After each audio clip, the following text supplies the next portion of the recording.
नमस्कार व्यूअर्स, बात आपकी सोशल मीडिया प्लेटफार्म पर। मैं जसमेर मलिक। आज बात करेंगे हरियाणा में डिप्टी सीएम के इतिहास की। हरियाणा राजनीति जहां खेती की तरह की जाती है, उस स्टेट की ये पहचान है कि यहाँ पर राजनीति भी खेती की तरह होती है, कृषि की तरह होती है। तो बात आज जिक्र कर रहे हैं उप मुख्यमंत्री का। हरियाणा में अब तक जो भी उप मुख्यमंत्री रहे वो कभी बाद में विधायक नहीं बन पाए। आप पूछिएगा कौन कौन रहे, मैं बताता हूं आपको। 1987 में जब प्रचंड बहुमत के साथ चौधरी देवीलाल ने हरियाणा में लोकदल की सरकार बनाई थी, तब चौधरी देवीलाल 2 साल हरियाणा में सीएम रहे। उसके बाद Chaudhary Devi Lal deputy prime minister बनकर सेंटर में चले गए और हरियाणा की कमान ओम प्रकाश चौटाला को, उनके बड़े पुत्र को मिली थी। ओम प्रकाश चौटाला के शासनकाल में 2 उप मुख्यमंत्री रहे, एक बनारसी दास गुप्ता और दूसरे मास्टर हुकम सिंह। दोनों मुख्यमंत्री भी रहे। जब संकट आया, नेतृत्व परिवर्तन करने के लिए चौधरी देवीलाल मजबूर हुए, ओम प्रकाश चौटाला को मुख्यमंत्री पद छोड़ना पड़ा। तब एक बार बीडी गुप्ता को मुख्यमंत्री कुर्सी दी गई, एक बार हुकम सिंह जी को दी गई। तो ये दोनों पूर्व मुख्यमंत्री, लेकिन उनकी पहचान उप मुख्यमंत्री की ज़्यादा रही। बनारसी दास गुप्ता उसके बाद कभी विधायक नहीं बन पाए और ना ही मास्टर हुकम सिंह कभी विधायक बन पाए।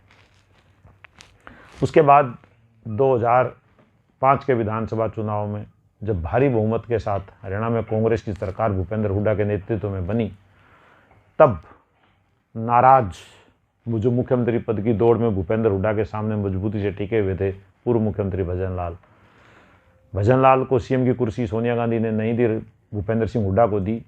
तब भजन लाल नाराज हुए और भजन लाल के परिवार में ही कांग्रेस नेतृत्व और खासकर पूर्व तत्कालीन सीएम भूपेंद्र हुड्डा ने सेंध लगाने के लिए भजन लाल के बड़े बेटे चंद्र मोहन को अपनी सरकार में उप मुख्यमंत्री बनाया था।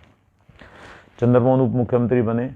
बाद में एक कांड हुआ, चांद और फिजा कांड में कि भेंट उनकी कुर्सी चली गई, उप मुख्यमंत्री पद उनको छोड़ना पड़ा।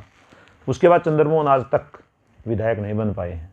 चंद्र मोहन उप मुख्यमंत्री, पूर्व मुख्यमंत्री के बाद विधायक का तगमा अपने पास नहीं लगवा पाए। अब बात करते हैं इसकी अगली कड़ी में।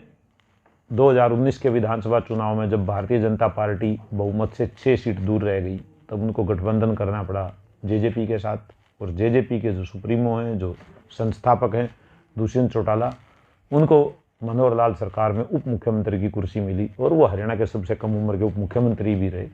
और उनके नाम एक रिकॉर्ड भी रहा कि वो सबसे लंबे समय तक उप मुख्यमंत्री की कुर्सी पर लगभग 4 साल प्लस वो रहे। इतने लंबे समय तो कोई उप मुख्यमंत्री नहीं रहा था। तो अब बात आती है कि क्या दुष्यंत चौटाला उस ब्लैक इतिहास को बदल पाएंगे जिसमें उप मुख्यमंत्री रहने के बाद कोई विधायक नहीं बन पाया, विधानसभा का मुंह नहीं देख पाया। और इसका फैसला तुरंत तो 2024 के इसी साल होने वाले चुनाव, विधानसभा चुनाव में हो जाएगा। इसी साल विधानसभा चुनाव हैं और जिस तरह नायब श्रेणी जो विधायक नहीं है, 6 महीने से पहले उनको विधायक बनना जरूरी है। उपचुनाव कोई होना नहीं क्योंकि सीट खाली नहीं है। तो अब ये राजनीतिक क्षेत्रों में साफ है कि अक्टूबर नवंबर की बजाय विधानसभा अगस्त सितंबर में हरियाणा विधानसभा के चुनाव होंगे। और हो सकता है लोकसभा चुनाव के साथ भी कुछ चर्चाएं हैं जिनको ज़्यादा वो नहीं है।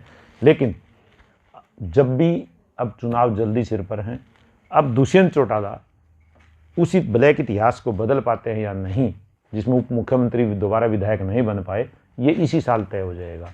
और अगर दुष्यंत चौटाला इस बार विधानसभा का मुंह नहीं देख पाए तो उनका नाम भी बनारसी दास गुप्ता, मास्टर हुकम सिंह और चंद्र मोहन की सूची में आ जाएगा।